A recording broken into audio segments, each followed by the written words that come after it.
Hello guys, magandang araw sa inyong lahat. Lalo-lalo na sa mga content creator na kagaya ko, sana more followers, more viewers sa atin sa araw-araw. Ang video na ito guys ay gusto ko lang i-share at ipakita sa inyo kung paano ko niluto ang aking soy garlic chicken. Kung gusto nyong malaman, please panoorin yung video ko hanggang sa dulo. Dito sa Tupperware guys, dito ako magmarinate ng aking chicken fillet. Una, naglagay ako ng magic sarap, pamintang puti, chopped garlic, likom soy sauce. Kung wala kayong likom soy sauce guys, pwede naman yung Knorr seasoning. Pero kung wala kayong Knorr seasoning, pwede naman yung ordinary soy sauce. Naglagay din ako ng konting tubig, pamintang itim, chicken powder, konting asin, brown sugar, at saka honey.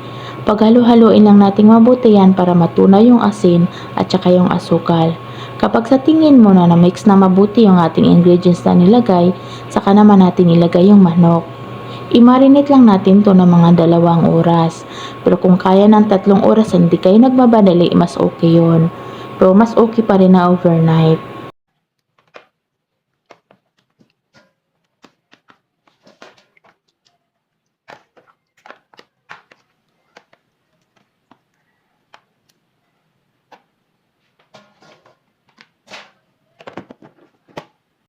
After 3 hours guys, lulutuin na natin na yung ating minarinate na soy garlic chicken. Piprituhin lang natin to sa mahinang apoy.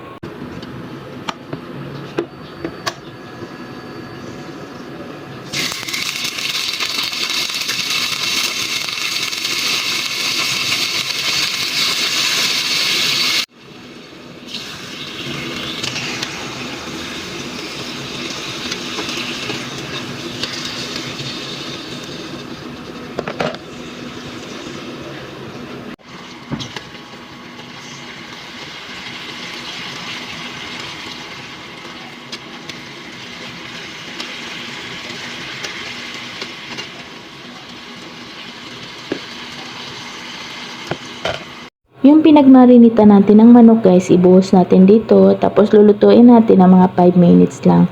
Hindi kasi siya pwede overcook para maging juicy ang ating chicken. Ganito lang kadali magluto ng soy garlic chicken.